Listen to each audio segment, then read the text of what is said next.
ये भारत की डिफेंस खबर के बारे में है। भारतीय तटरक्षक बल ने गोवा शिपयार्ड लिमिटेड में अजीत और अपराजित नामक दो नत फास्ट पेट्रोल वेसल्स का जलावतरण किया। ये जहाज पूरी तरह से स्वदेशी डिजाइन पर आधारित हैं और इनका उपयोग विशेष आर्थिक क्षेत्र की निगरानी के लिए किया जाएगा। टाटा और फ्रांसीसी एरोस्पेस कंपनी सफरान ने मिलकर लीप एलईपी इंजन के पुर्जे बनाने का नया कारखाना हैदराबाद में खोला है। यह इंजन दुनिया के सबसे अधिक ईंधन कुशल इंजनों में से एक है, जो एयरबस और बोइंग के आधुनिक विमानों में लगता है। भारतीय नौसेना का पहला बड़ा सर्वेक्षण पोत आईएनएस शिक्षक को कोची स्थित नौसेना बेस पर कमीशन किया गया। इसका निर्माण गार्डन रीच शिपबिल्डर्स और एल&टी ने मिलकर किया है और यह समुद्र के भीतर नक्शे बनाने में सक्षम है। बीएसएफ ने महिला कर्मियों वाली ड्रोन संचालन इकाई दुर्गा ड्रोन स्क्वाड्रन का अनावरण किया है। यह स्क्वाड्रन मुख्य रूप से पश्चिमी सीमा पर मादक पदार्थों और हथियारों की तस्करी रोकने के लिए तैनात किया जाएगा। ताइवान ने अपनी सुरक्षा को मजबूत करने के लिए टी-डोम नामक वायु रक्षा प्रणाली को विकसित करने की घोषणा की है। यह इजरायल के प्रसिद्ध आयरन डोम की तर्ज पर बनाया गया है, जो कम दूरी के रॉकेट हमलों को रोकने में सक्षम है। शत्रु ड्रोनों को वास्तविक समय में पता लगाकर उन्हें नष्ट करने के लिए भारतीय सेना द्वारा सक्षम रक्षा प्रणाली लॉन्च की गई है।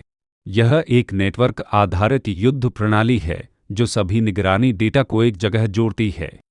8 अक्टूबर को भारतीय वायुसेना ने अपना 93वां स्थापना दिवस मनाया। वायुसेना का आदर्श वाक्य नभः स्पृशन् दीप्तम् भगवद गीता के 11वें अध्याय से लिया गया है, जिसका अर्थ है वैभव के साथ आकाश को छूना। हाल ही में भारतीय सेना ने अरुणाचल प्रदेश में ड्रोन कवच अभ्यास किया। इसका मुख्य उद्देश्य चीन से लगी वास्तविक नियंत्रण रेखा पर निगरानी क्षमताओं को परखना और दुश्मन के ड्रोनों को जाम करना था। 17 सितंबर 2025 को भारतीय रक्षा इंजीनियर सेवा एमईएस ने अपना 76वां स्थापना दिवस मनाया। यह भारतीय सेना के लिए सड़कें, पुल और छावनी तैयार करने वाली सबसे पुरानी और सबसे बड़ी सरकारी निर्माण एजेंसी है। नौसेना में पनडुब्बी रोधी युद्धपोत आईएनएस एंड्रोथ कोलकाता में शामिल हुआ। यह अभय श्रेणी के जहाजों की जगह लेगा और इसका नाम लक्षद्वीप के एंड्रोथ द्वीप के नाम पर रखा गया है, जो रणनीतिक रूप से महत्वपूर्ण है। भारतीय नौसेना ने गुरुग्राम में आईएनएस अरावली को शामिल किया। यह नौसेना का एक प्रमुख सूचना और संचार केंद्र है, जिसका नाम भारत की सबसे पुरानी पर्वत श्रृंखला अरावली के नाम पर रखा गया है। यूक्रेन ने पहली लंबी दूरी की क्रूज मिसाइल फ्लेमिंगी का परीक्षण किया। यह मिसाइल यूक्रेन को रूस के भीतरी इलाकों और रणनीतिक ठिकानों पर सटीक हमला करने की क्षमता प्रदान करती है। संजीव घुटिया भारतीय वायुसेना में रखरखाव प्रमुख नियुक्त हुए हैं। वायुसेना का रखरखाव कमान नागपुर में स्थित है, जो विमानों और उपकरणों की मरम्मत के लिए जिम्मेदार है। रक्षा अधिग्रहण परिषद डीएसी ने थल सेना, नौसेना और वायुसेना को मजबूत करने के लिए 67,000 करोड़ के रक्षा प्रस्तावों को मंजूरी दी। डीएसी की अध्यक्षता केंद्रीय रक्षा मंत्री करते हैं और इसका जोर आत्मनिर्भर भारत के तहत स्वदेशी खरीद पर है। प्रोजेक्ट 17A के तहत आईएनएस उदयगिरि और आईएनएस हिमगिरि विशाखापत्तनम में भारतीय नौसेना में शामिल हुए। ये रॉडार से बचने वाले जहाज स्टील्थ फ्रिगेट्स हैं, जिनका नाम क्रमशः आंध्र प्रदेश और हिमालय की पर्वत श्रृंखलाओं के नाम पर रखा गया है। ईरान ने अपना पहला सैन्य अभ्यास सस्टेनेबल पावर 1404 ओमान की खाड़ी और उत्तरी हिंद महासागर में किया। ओमान की खाड़ी तेल व्यापार के लिए दुनिया का सबसे महत्वपूर्ण समुद्री मार्ग है, जिसे चोक पॉइंट भी कहा जाता है। भारत ने मध्यम दूरी की बैलिस्टिक मिसाइल अग्नि-5 का सफल परीक्षण ओडिशा के चांदीपुर से किया, जिसकी मारक क्षमता 5000 किमी है। यह एक अंतर्महाद्वीपीय बैलिस्टिक मिसाइल है, जिसमें एक साथ कई परमाणु हथियार ले जाने की तकनीक MIRV का इस्तेमाल हुआ है। भारतीय नौसेना को प्रोजेक्ट 17A के तहत नीलगिरी श्रेणी का तीसरा जहाज प्राप्त हुआ, जिसका निर्माण गार्डन रीच शिपबिल्डर्स कोलकाता ने किया है। नीलगिरी श्रेणी के जहाज आधुनिक रडार और सोनार सिस्टम से लैस हैं। रूस ने मध्यम दूरी की परमाणु शक्ति संधि से अलग होने की घोषणा की। यह शीत युद्ध के बाद हथियारों के नियंत्रण को लेकर एक बड़ा झटका है, जिससे परमाणु हथियारों की होड़ बढ़ सकती है। डीआरडीओ ने ओडिशा स्थित एपीजे अब्दुल कलाम द्वीप से 2 प्रलय मिसाइलों का सफलतापूर्वक परीक्षण किया। यह सतह से सतह पर मार करने वाली मिसाइल है, जो दुश्मन की वायु रक्षा प्रणाली को चकमा देने में सक्षम है। गोवा शिपयार्ड लिमिटेड ने भारतीय तटरक्षक बल के लिए स्वदेशी प्रदूषण नियंत्रण पोत समुद्र प्रचेत का जलावतरण किया। यह समुद्र में तेल रिसाव को साफ करने के लिए बनाया गया अपनी तरह का पहला विशेष जहाज है। भारतीय वायुसेना ने 62 साल बाद सितंबर 2025 तक मिग-21 लड़ाकू विमान को रिटायर करने की घोषणा की है। मिग-21 की जगह अब स्वदेशी तेजस मार्क 1A विमान लेंगे, जो आधुनिक तकनीक से लैस हैं। भारतीय सेना के लिए अमेरिका से 3 अपाचे हेलीकॉप्टरों की पहली खेप 22 जुलाई 2025 को हिंडन हवाई अड्डा उत्तर प्रदेश पर पहुंची। इसे टैंक किलर कहा जाता है और यह रात में भी हमला करने में सक्षम है। Garden Reach Shipbuilders and Engineers ने कोलकाता में अपना 8वां और अंतिम उथले पानी का युद्धपोत अजय लॉन्च किया। यह उथले पानी में छिपी पनडुब्बियों को खोजने और नष्ट करने के लिए डिजाइन किया गया है। भारतीय नौसेना ने हिंदुस्तान शिपयार्ड द्वारा निर्मित भारत के पहले स्वदेशी diving support port INS mister को विशाखापत्तनम में कमीशन किया।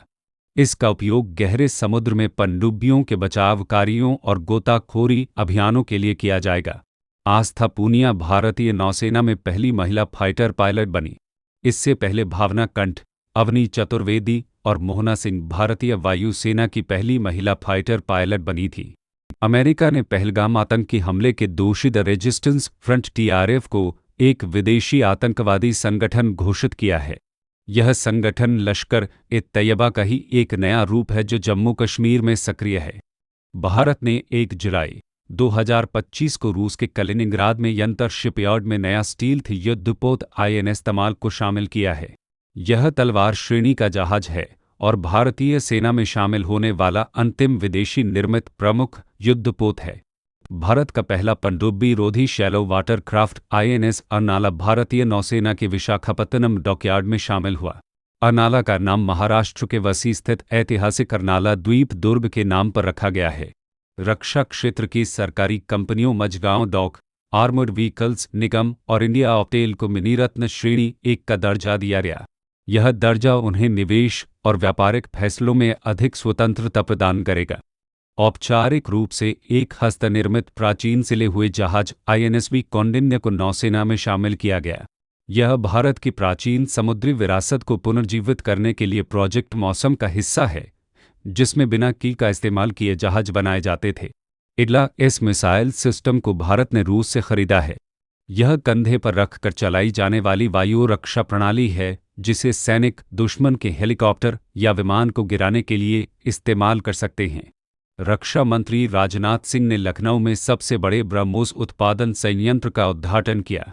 यहां नई पीढ़ी की ब्रह्मोस मिसाइलें बनाई जाएंगी जो वर्तमान मिसाइलों से हल्की और अधिक घातक होंगी। देश का पहला तटीय एवं उथले जल का एंटी सबमरीन जहाज INS अर्नाला भारतीय नौसेना को सौंप दिया गया है। यह पुराने अभय श्रेणी के जहाजों की जगह लेगा और तटीय सुरक्षा को मजबूत करेगा। 22 अप्रैल 2025 को पहलगाम के बैसरन घाटी में हुए आतंकी हमले के खिलाफ भारत सरकार ने ऑपरेशन सिंधु के तहत 7 मई 2025 को पाकिस्तान के कब्जे वाले जम्मू कश्मीर में 9 आतंकी ठिकानों पर एयर स्ट्राइक की। यह बालाकोट एयर स्ट्राइक के बाद दूसरी बड़ी जवाबी कार्रवाई थी। भारत नौसेना के लिए फ्रांस से 26 राफेल मरीन विमान खरीदेगा। ये विमान भारतीय विमान वाहक पोत INS विक्रांत और INS विक्रमादित्य पर तैनात किए जाएंगे और मिग-29 की जगह लेंगे। रूस ने अनस्टॉपेबल जिरकोन हाइपरसोनिक मिसाइल से लैस परमाणु पनडुब्बी का सफल परीक्षण किया। जिरकोन मिसाइल ध्वनि की गति से 9 गुना तेज हो सकती है, जिसे रोकना किसी भी मौजूदा रक्षा प्रणाली के लिए असंभव है। भारत ने स्वदेशी मिसाइल VLSRSM का ओडिशा से परीक्षण किया। इसे DRDO ने नौसेना के युद्धपोतों को कम दूरी के हवाई हमलों से बचाने के लिए विकसित किया है। भारत ने सुखोई फाइटर जेट से लंबी दूरी के ग्लाइड बम गौरव का सफल परीक्षण किया। यह बम 100 किमी दूर स्थित लक्ष्य को बिना इंजन के ग्लाइड करते हुए सटीकता से भेज सकता है। भारत लेजर निर्देशित हथियार प्रणाली का परीक्षण करने वाला चौथा देश बन गया है। इसे निर्देशित ऊर्जा हथियार कहा जाता है, जो प्रकाश की गति से हमला करता है और इसकी लागत मिसाइलों की तुलना में बहुत कम होती है। प्रथम शौर्य वेदनाम उत्सव 8 मार्च 2025 को बिहार के पूर्वी चंपारण जिले के मोतिहारी शहर में संपन्न हुआ। यह उत्सव 1857 की क्रांति और चंपारण सत्याग्रह के गुमनाम नायकों को श्रद्धांजलि देने के लिए आयोजित किया गया था। भारत और फ्रांस के बीच नौसैनिक अभ्यास वरुण का 23वां संस्करण अरब सागर में आयोजित किया गया। वरुण अभ्यास की शुरुआत 1993 में हुई थी और यह दोनों देशों की नौसेनाओं के बीच रणनीतिक साझेदारी का प्रतीक है। तेजस मार्क एक प्रोटोटाइप से अस्त्र मिसाइल का सफल परीक्षण किया गया। अस्त्र भारत की पहली स्वदेशी दृश्य सीमा से परे हवा से हवा में मार करने वाली मिसाइल है। भारतीय नौसेना ने गुआम में अभ्यास सी ड्रैगन 2025 में भाग लिया। यह अमेरिका के नेतृत्व वाला एक बहुराष्ट्रीय पनडुब्बी रोधी युद्ध अभ्यास है, जिसमें क्वाड देश भारत, अमेरिका, जापान, ऑस्ट्रेलिया भी शामिल होते हैं। 1 जनवरी 2025 को डीआरडीओ ने अपना 67वां स्थापना दिवस मनाया। डीआरडीओ की स्थापना 1958 में हुई थी और इसका आदर्श वाक्य बल से मूलन विज्ञानम है, जिसका अर्थ है शक्ति का स्रोत विज्ञान है। मझगांव टॉक्सबिल्डर्स लिमिटेड ने भारतीय नौसेना को 6ठी स्कॉर्पिन पनडुब्बी आईएनएस वागशीर सौंपी। यह प्रोजेक्ट 75 के तहत बनी आखिरी डीजल इलेक्ट्रिक पनडुब्बी है जो पूरी तरह से शांत रहकर काम कर सकती है।